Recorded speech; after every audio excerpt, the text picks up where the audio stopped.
Hello, BookTube. I'm Shawn the Book Maniac, and this is She Needs No Introduction. Well, she probably does, but she should need no introduction. This is Heather of Soggy Expat Booknerd. I'm calling in from Saskatoon, Saskatchewan, Canada, where I now live. And Heather's in Cardiff, Wales. Hello, Heather. Hello.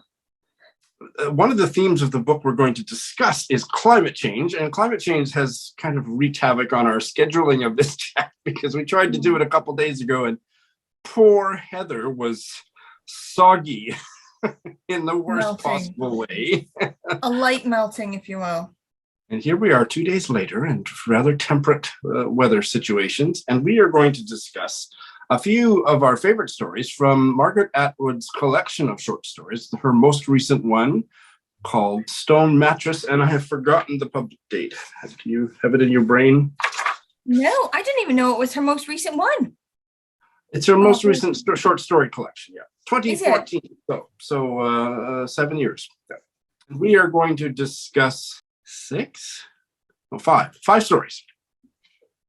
The three linked stories, which we're kind of going to be talking about as one story, they are the Elfinland, Revenant, Dark Lady. And then two of the standalone stories that one or the other of us quite liked. I Dream of Xenia with the Bright Red Teeth, and The Dead Hand Loves You. The titles are great. And I also want to say at the outset that we are not going to give a rat's ass about spoilers. So if you don't want things spoiled, don't watch the video. Right? Brilliant. I was worried about that. I was like, ooh. Yeah. Know about this. It would be impossible to talk about them without going into spoilers. And Heather, have you seen I'm a booktuber. Oh, brilliant. Oh, God. My mug, my normal mug, says jolly as fuck. So, I've had a meetings now. I've just changed my job to a new job. And I forgot that it says jolly as fuck. And I was just legit on a Zoom with work. Just doing this number. Well, there's something vaguely Atwood-esque about that, I think. And we did not coordinate our wardrobes. No. Those to be fair, how many people have one that says meowter space? I don't know. Heather, what are your 50 feet above kind of general thoughts? Get us started. However you want to get us started. I think I enjoyed it. I think it was really good. I feel like her novels are banging. I love her novels, and I was worried that her short stories wouldn't really be so good because I feel like your thing is either one or the other, isn't it? So I worried about it, but I think it was banging. I was into it. I obviously liked some stories better than other ones, but it stuck really close to her style and her flavor. Her at Hay Festival when I went to see her, she was just the crankiest, unapologetically just grumpy woman ever. People were asking her questions and she was just very clear about that being a stupid question. Do you know what I mean? And I feel like it comes across really well in her, how she makes her characters. She fucks with them a bit. What did you think? What did you think? Did you like it? The collection? I liked more stories than I didn't like. And I do think that her novels are better, although I don't like all of her novels. I'm not as consistently a Margaret Atwood fan as you are, but I do love some of her stuff. I don't know if any of these stories I actually loved, but I found most of them really provocative, thought-provoking, fascinating. And so the ones that we're talking about, there was a couple that were very much duds for me too. But that was less than the ones that I thought were worth my attention. So yeah, I enjoyed the collection overall. Yeah. Which ones were duds? Name and shame them, babes. Name and shame them. Actually, that weekend was crap. That was the only one I didn't like. Yeah, the Torching the Dusties. Yeah. And Stone Mattress was just kind of so. Yeah, I don't know why they've chosen that one to make a movie, with Rachel Weisz and stuff. Hollywood is crap at deciding which things to make into movies. I still think that she is a better novelist and short story writer, but I have a deeper appreciation for what she's up to with some of her short stories. So that was a really good reading exercise for me. I would say that what links many of the stories, most of the stories we're going to talk about, some of the themes that I noticed link all of them, all 5 of them, is she's playing with myth, she's playing with genre fiction. All of her characters are elderly, and they are all kind of, their memories are stoked about their sex and or love lives in the 60s and 70s due to the death of someone or this, that, and the other reason, or somebody comes back onto the scene.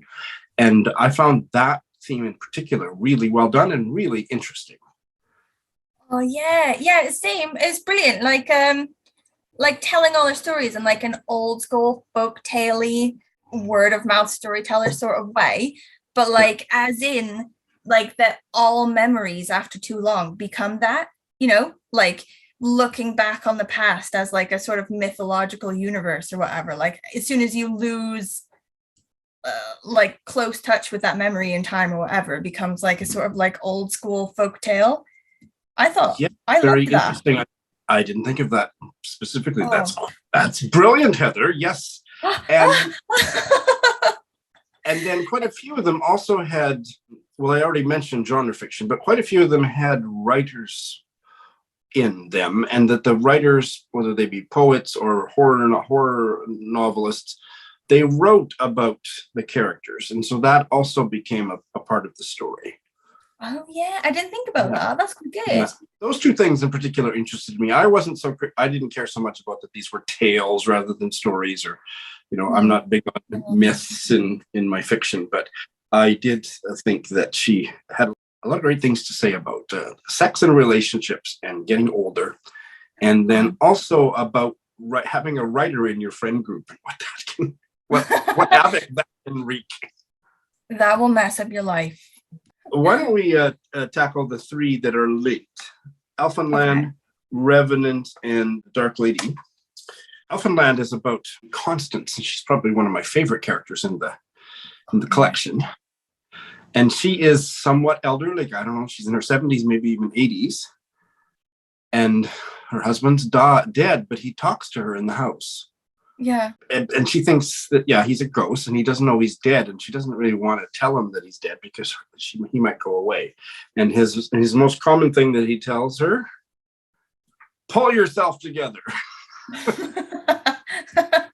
The other thing about all of the stories, I think, is that there's some aspect of climate change that in the present of the novel, maybe not every story, but certainly in this story, there's an ice storm and she's all by herself.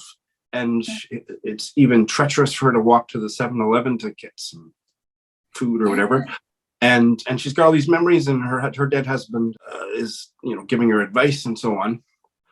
But she is also a really rich, best-selling fantasy novelist.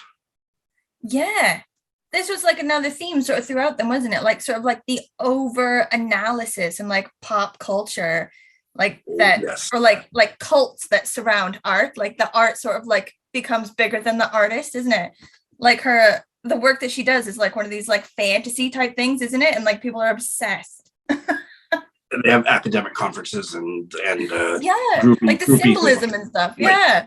And as we start to jump back and forth back into her past, she was living in Toronto in I believe the 60s, maybe late 60s. And that the hippie district at the time was Yorkville. And there was a nightclub called, I can't remember, but it's famous. Oh, I should look it up because it's famous. Some people watch it. Is it a real nightclub? It is. Oh, see, you bring the Canadian knowledge. Well, I had to look it up myself to make sure that it was, but yes, it is. I did. It's called the Riverboat. And if you don't know that, I think that some references to the riverboat years in some of those linked stories would be confusing. But yeah, it was the coffee house, and several big names, even outside Canada, performed there. For example, Neil Young, Joni Mitchell, Murray McLaughlin, Simon and Garfunkel. So it was a really happening spot. And she was part of that scene. Who was her boyfriend at the time, Heather? Gavin? Yeah, and who's Gavin? Gavin's like a misogynist, isn't he? He's like this old dude who's into like young pieces. He just likes to, I don't know, think of himself as the world, innit? And like didn't like that she was so popular. and so like successful in her art. That's true, because she actually started, he was a poet, and poets even then and now don't make diddly squat. And so she started writing these fantasy short stories for some rag that published them, and then she started writing novels, and he didn't like that. But you used the phrase piece of, you said, and then you stop. But we need to finish that phrase, piece of ass, because asses are an incredibly important part of this story, because Gavin is such he's such a lecherous scumbag. He's a butt man. He is a butt man. And Atwood, I think, really has quite a lot of fun writing about asses and penises and everything in a lot of these stories. Oh yeah. Yeah. She likes a grumpy old man as well, I reckon. Like a disgusting grumpy old man. Yes. And Gavin had written poems about Constance's butt. Oh yeah. Right? Yes. And she was she didn't have any kind of a feminist reaction at the time. She was quite gratified.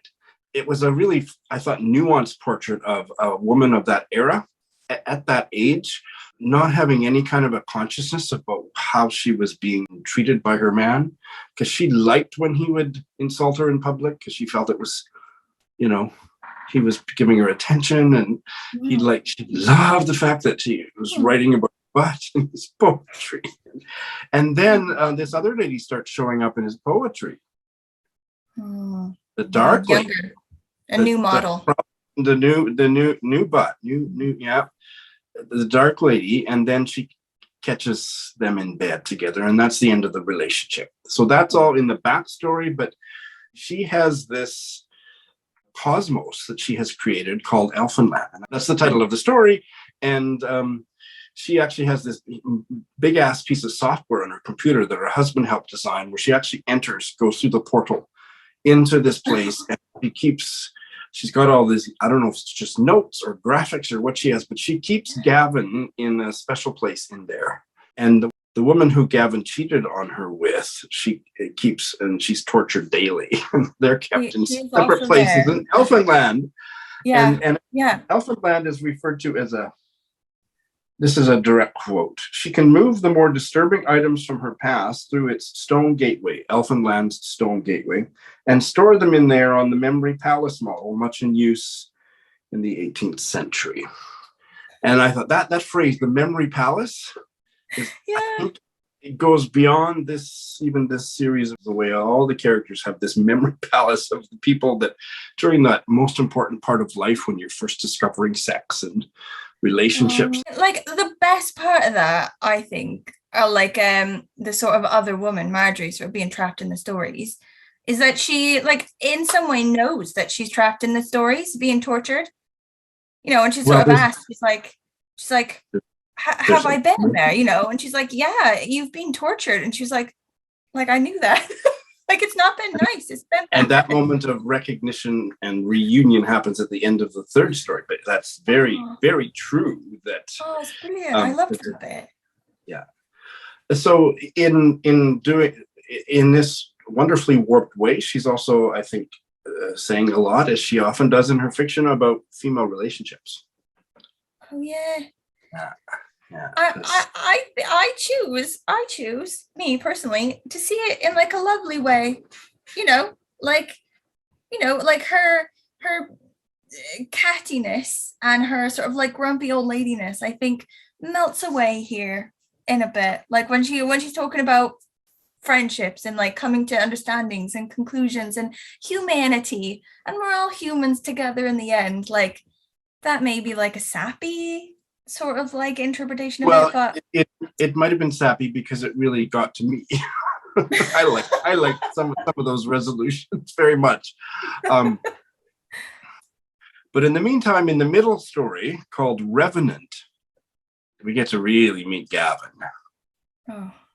And he's probably 80 or something. And we don't need to give and then this happened, and then this happened about each and every story. But the main thing that was one of my favorite moments in all of Margaret Atwood's literature, I think, was when this young academic comes to interview him, and he's catchy, he's grumpy, he's flirtatious, he's completely inappropriate. And then he realizes she's actually not doing research on his poetry. She's doing research on Constance's Elfinland series, and she wants him to help her understand which of the characters she is based on him. He dies. He's apoplectic, and then he trips and dies moments later. Yeah. And like the person that comes to see him isn't just researching the books. She's like a full fan, like wear the costume to the Comic-Con sort of fan. Absolutely. And he's disgusted. He's like, how dare you? He's such a fan. It was just a delicious moment when he realized, when she tells him, "Oh, I'm actually not studying your poetry." Yeah. And then in the third story, oh, by the way, Revenant means a corpse that gets reanimated. So it's kind of like a zombie or the Thriller video. It's that kind of a thing. Okay. Who is that in this short story? Is it Gavin? I don't know. Like he does sort of come to life a bit in the end, doesn't he? Grabbing the butts and like feeling like he's gonna have this girl.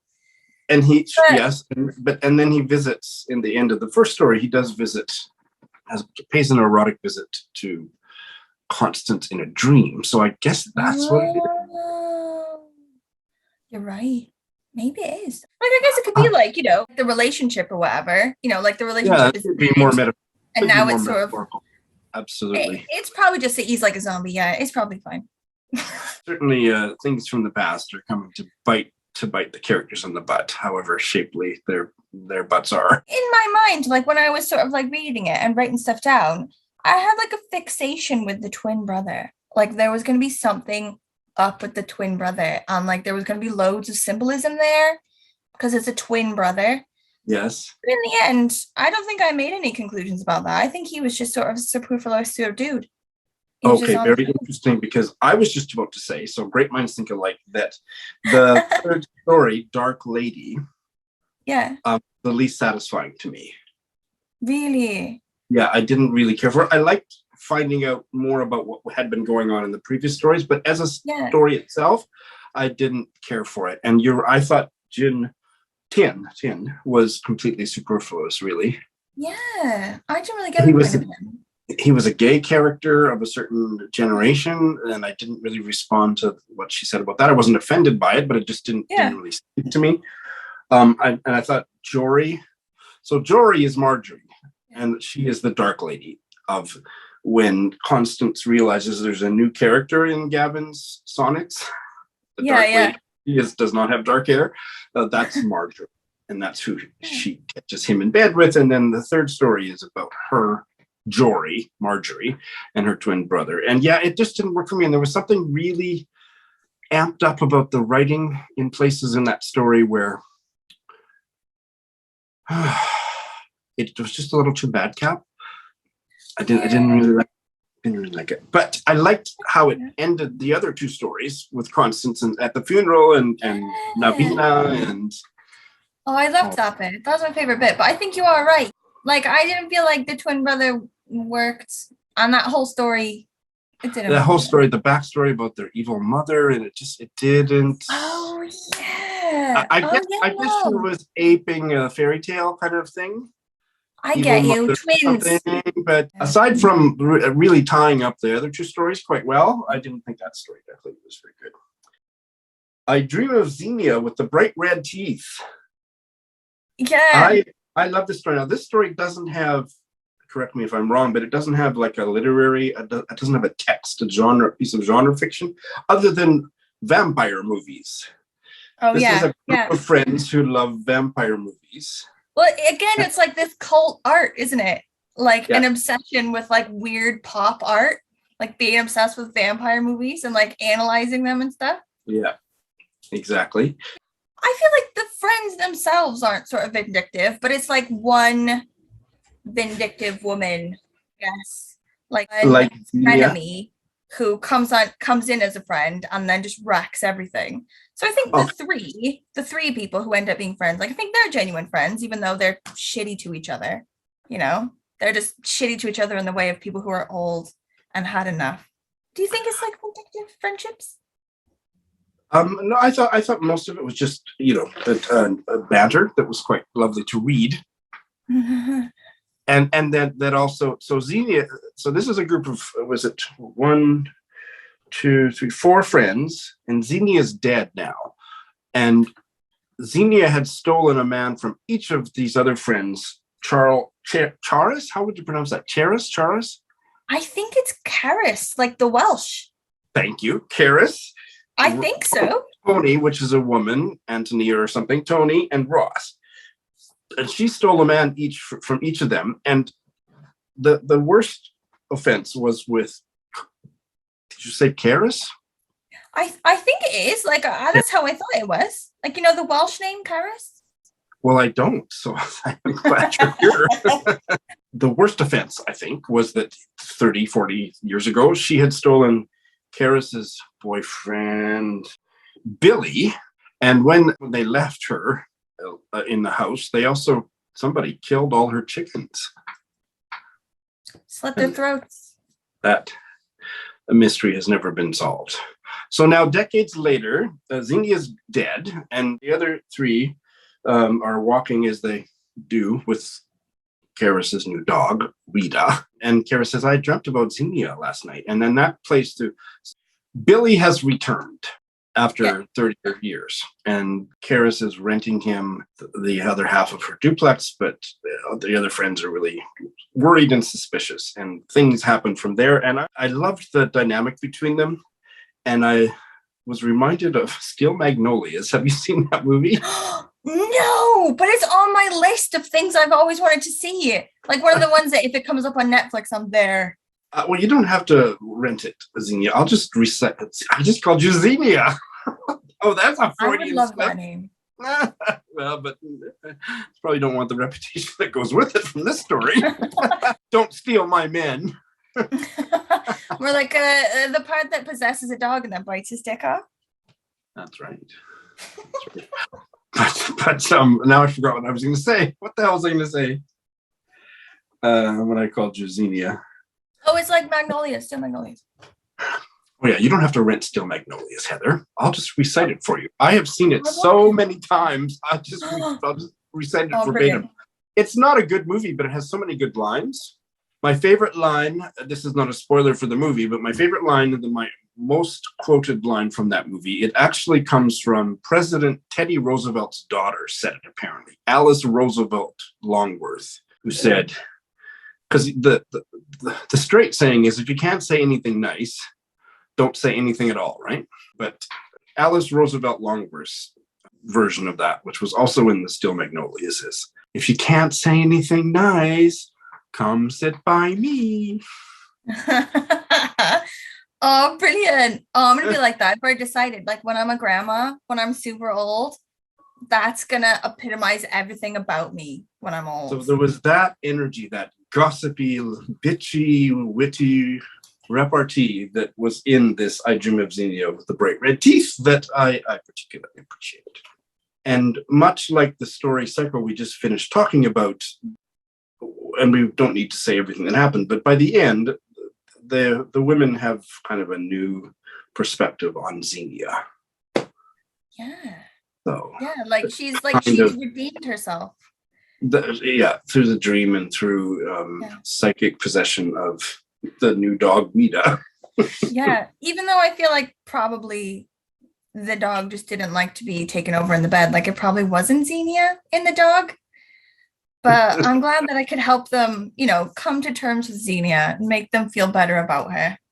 And, as for Billy's problems, nothing that a surgeon can't rectify. It's probably fine. They can stick fingers back on, right? Right. Yeah. Like I definitely want to read this Robber Bride now. I had to sort of go through and just get a basics of the characters, and I don't understand it. So I looked it up online, and the characters seem amazing. Like this is going to be a really good book just based on the beauty of the characters, like the sort of like wispy, like nature, like psychic tarot woman, sort of high flyer lawyer. Like the Billy, I think, is like a draft dodger or whatever. And Xenia like pulls him away and like steals him away and then potentially turns him in as well. Like brilliant. These characters sound fucking awesome. They do. And then the one that you particularly liked, so I'd like you to start this one. The Dead Hand Loves You. What the hell is that all about? Dead Hand Loves You. As you know, it's this guy who is about to get kicked out of his flat. Like, he's young. He's like in college or university or whatever. He's about to get kicked out of that because his friends are like, you don't pay rent. You're a scumbag. Get out. And he's like, no, I've got a deal, whatever. I will write a book and then you guys can have like a percentage of the proceeds of the book. And he's like thinking, I've never written a book before. It's going to be stupid. I'm going to just like hold them off a bit until I can afford the rent, to sort of keep them chill. And then sort of like in a fever, like writes this crazy book that he thinks is just going to be like, like a cheap bestseller type thing with no sort of thought and no sort of beauty and no art in it. It's just going to be the like sleaziest trash that's going to sell. And it does. It's like it takes over everything. It becomes one of these things like the Elfenland or whatever in the first one. Like people are obsessed and they go to Comic-Con and they like phone him up in the night going, okay, I think the symbolism behind the dead hand or whatever. And it's just basically a book about hand with the guy. He's like in love with this girl and then his heart is broken, so he kills himself, but he leaves a note that before they bury him, they should cut off his hand. And then obviously the hand comes to life. And the hand loves you. Absolutely. So it's a horror movie, but he's basing it on the psychodynamics of that household because he is in love with Irina. Yeah. And Irina is the main character is not a different name, but that's based on him. And he is the guy who he commits suicide in the novel, right? I think so, yeah. And then he commits suicide in the novel and he gives instructions. He like ODs and then, yeah. And then the rivals for Irina's love, they are characters in this novel. And then it takes on a life of its own. It becomes a cult classic of horror literature. Oh. And makes him a whole pile of money. But he had signed this contract to split the profits 4 ways. And so he doesn't ever end up making as much money as he'd hoped. He tries to like make other ones as well. Like, okay, fine, I'll make a new one and keep all it to myself. But none of them ever do as well. Nowhere near. Not yet.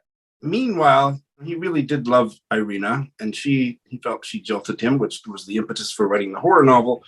And then we find out, without going into all the details, she had actually been reading his manuscript while he'd been writing it, and she'd actually been in love with him, and she just never expressed her true feelings, and that's why she ended up marrying one of the roommates, and that's why she only contacted him through her lawyers to get the royalties every year or something, and it all supposedly comes to a happy ending at the end with true feelings. But in the meantime, he had been considering murdering his 3.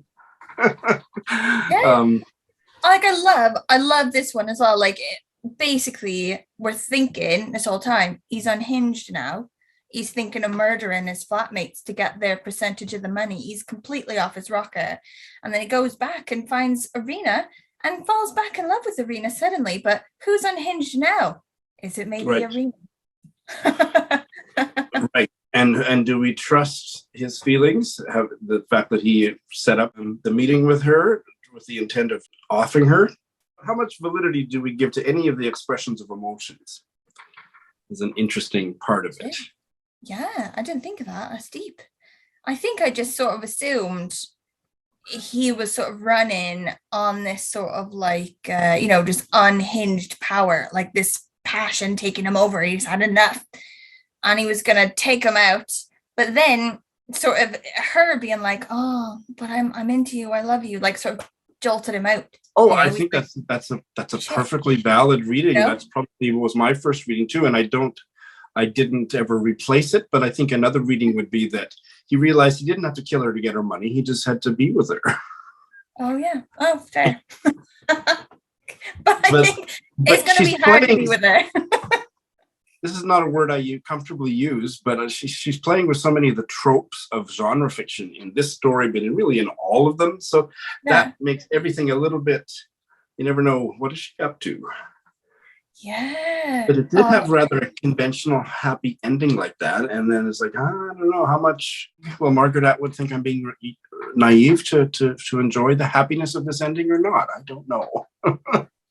I feel like this one ended with him sort of jolting out of his like temporary insanity and her sort of replacing him because she's a bit bunny boiler in the end that one, isn't she? She's a bit, you think at the beginning she's just like she wants the money, and Yeah. that's understandable. She wants this guy out who's a scumbag, like that's understandable.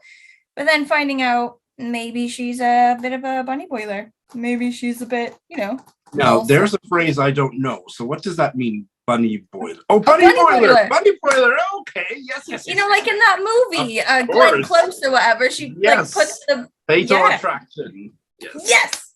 Yeah. I've Is never she a heard bit like that? Perfect. Like, Bunny boiler. I love you. You're my favorite. Where are you going? Come back. Just before we went on air, so to speak, I found a review of this book by none other than Ursula Le Guin. Ooh, shit. Okay. And she thought it was great. She didn't like, I think, that very last story, the one that we didn't like, but the other ones she thought were great. But this is her kind of summary at the end of her review. The stories are icily refreshing arsenic popsicles, followed by a baked, isn't that fabulous? Followed by a baked Alaska laced with anthrax, all served with impeccable style and aplomb. Oh, that's so good. That nails it completely. Yeah, great? Like arsenic popsicles. But icily refreshing arsenic popsicles.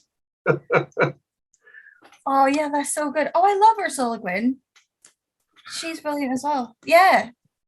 So reading these stories, does it change any of your thoughts about Margaret Atwood, or how would you put this in terms of your evolving relationship with the works of Margaret Atwood? And if that's too big of a question, we'll just delete it.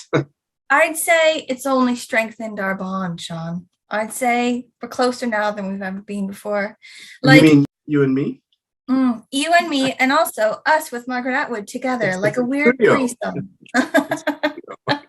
Like there were some in there that obviously didn't hit me, but I think the vast majority of them were brilliant. I would say the same thing. And the ones that we talked about, I think, create kind of a set, especially about exploring your love and sex life from the 60s now that you're in your 70s and 80s. That whole theme was really richly explored. And then in most of them, also this whole thing about one of them, people being a writer and how that kind of intensifies or complexifies everything. So. Oh yeah. What about you? Do you love her more now than you did before? I appreciate her short stories. The only other short story collection I read before was Wilderness Tips, and I at the time, and it's so many years ago, I remember nothing about it except one of the stories was about a hairball. And I don't even remember. I think it was in somebody's throat. And then she coughed it up and put it on the mantelpiece. That's all I remember about that collection. But I thought, oh, this is not nearly as good as Cat's Eye. It was not nearly as good as Cat's Eye. And I think this is where I got my theory that you're either an excellent short story writer or an excellent novelist. You cannot be both. And I think it came from that, because one of the best short story writers in the world, a Canadian who spent the last 50 years of her life living in Paris and writing short stories for the New Yorker, Mavis Gallant. Her novels are so-so, but her short stories are to die for. So I got this theory, and it's now I've disproved it. It's not always true, but I think it's mostly true. You're either one or the other. I think you're right a bit on that. Like if you sort of read a novel and you find out later it was based on a short story and they've just expanded it, I feel like for some reason those novels never really hit me. Like this novel obviously was supposed to just stay a short story, Oh God, yes, that happens so much. And even in nonfiction, I think that happens. Somebody writes an article and then they try to make a full book out of it, and that's terrible. The only exception, the one solid exception in my reading life that disproves my half-baked theory is the Irish writer Edna O'Brien, because I love her novels and I love her short stories. Oh, I haven't read nearly as much of her as I want to, but I see her all the time. She's amazing. So she's been writing for decades and decades and long before I was born, I think, or at least a few years before I was born. And I finally just started reading her a couple of years ago, and she's one of my favorite writers now. Well, Heather, this was a great collaboration. Yeah. Oh, brilliant. Sorry, I sort of like bailed on you in the heat. I feel Well, awful. it was a climate change, it was active God. Yeah. Yeah. A victim of the climate crisis. Thanks, my dear. Thank you.